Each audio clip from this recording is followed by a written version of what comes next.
So, top 5 lean protein sources for mass muscle growth. And minimal fat gain. I say mass muscle growth. But yeah, muscle growth. It's always mass muscle growth. So first up, it's my current favourite, well, one of them. Cod loins or general white fish. So fat content's very low. Main benefits, super easy to digest. Only downside, can be a little bit expensive. And that's pretty much it really. I'm a big fan. Yourself? Yeah, I love a bit of cod, but obviously it's just down to what you can afford really, because it's probably one of the more expensive protein sources that you can buy. But I love it. I think it's great. It's really, again, it digests so much easier. I find fish just digests so much quicker and easier, and it's easier on the stomach than meats. But if I could eat it every day, I would, but I can't afford it, so I don't. Other alternatives, white fish wise, pretty much other white fish you can get. Cheapest variation you could probably get in a supermarket is the Bassa fillets. They're decent, so I'd go for those, or cod's a little bit pricey. You've got haddock, sea bass, there's loads. If you've got even more money, you can go for some shellfish like prawns, things like that. Yeah. But again, all comes down to budget. But they're high protein, low fat, nutritious, delicious, and easy to digest. So it is, and super easy and quick to cook as well. Yeah, like time it takes to cook a bit of cod in consideration to like a chicken breast. Yeah, it's a piece of bliss. It's a piece of it. So. Talking chicken breast, second up, chicken breast. So every bodybuilder's favourite. I'm lazy, so I like to buy the pre-diced chicken breast, or which I find more flavoursome. Best one from Costco. It's not a plug. The chicken mini fillet breasts. Yeah. So slightly smaller. I find if you cook the big whole chicken breast, they're a pain in the arse because the inside goes really dry. So you have to chop them up, and I can't bother with that most of the time. So yeah, people make the mistake as well. Like when I cook a whole chicken breast, people always go on about how dry it can get. It can get dry if you overcook it, but the idea is to cook it just so it's kind of just pinky white, and then when you take it out of the oven and wrap it in tin foil, and it will continue to cook to a perfect temperature. that's a magic Mike secret. Make sure you don't eat it fucking raw. Right? That doesn't give you an excuse. It's one way to get weight loss. Raw. If you want to get weight loss, eat raw chicken. You'll lose a lot of weight. Salmonella is very effective for weight loss. It is. Also, a lot of people say they get bored of eating chicken. You're only getting bored of eating chicken because you're not varying the way you're cooking it, or the textures you're using with it, seasonings you're using. There's a million different ways you can cook this stuff. So I use a variety of different seasonings. I'm very fortunate there's a barbecue shop that's very close to me. So I vary a lot of what I use. Costco are very good. They do a lot of different seasonings. The Sriracha seasoning is really good. There's a seasonal one. Black and Cajun chicken, there's a chicken seasoning that's literally made in. So I just like jerk chicken or Cayenne chicken. Because he thinks he's black. Yeah, I am black. What's next? Next up, this is my favourite probably. This is mega cheap. So I love red meat. Nutrient wise, there's a lot more bang for your buck in red meat than there is in chicken.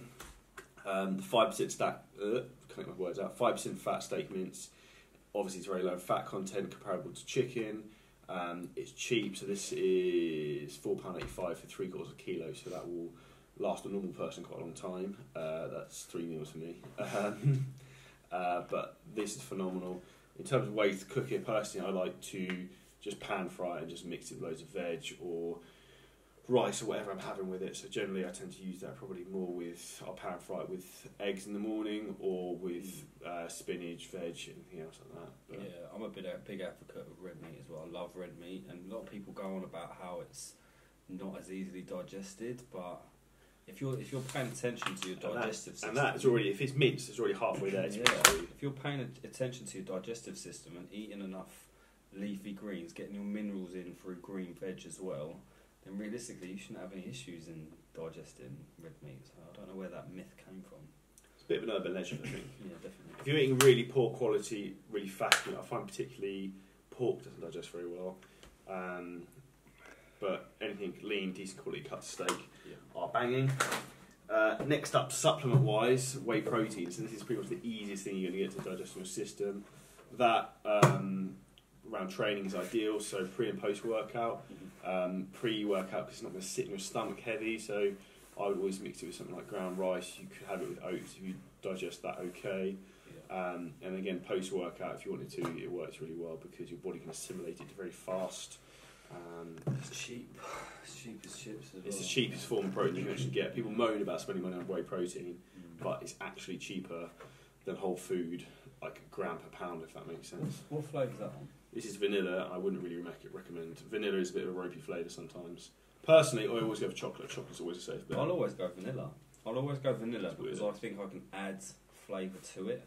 If you go something crazy, like chocolate's not bad, but if you end up going something crazy, I did pistachio once as well. then you just get bored of it.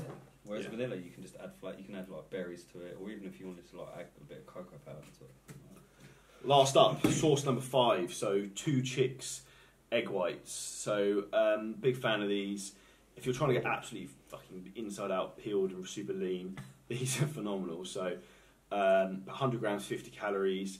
10 grams protein, so this whole bottle is 50 grams protein, 250 calories. So if you cook that and as like scrambled eggs, that amounts to a huge amount of quantity of food. Put a bit of reduced sugar ketchup on it and you're flying if you're dieting, because that will fill you out. That with some veg is good as it gets. Yeah, you can have that raw as well. Or you can if you're a bit weird like Mike, you can drink it. You can drink it raw. A lot of people have it in a shake. You just put it in a shake.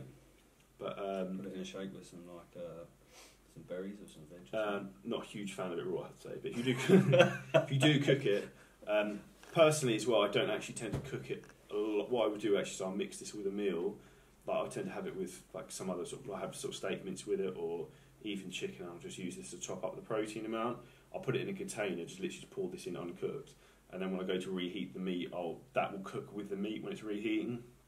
But it's a great way to fill out meals if you are struggling on a diet to feel more satiated, if that's a word, for being full. But yeah, for normal. These ones are good as well. Satiated. Does sound right. These are great as well in terms of these don't have to be refrigerated, so that's good. And also there's a lot of pissing around with breaking up eggs and splitting out egg whites, so that's something to be aware of. But it's about time that UK had got something like that as well. Because America, it's really like popular, accessible, but not saying it hasn't been so much here in the past, but I think it's getting better now. It's on the up. So these are our top 5 choices for lean protein. Go make those gains, keep the fat down.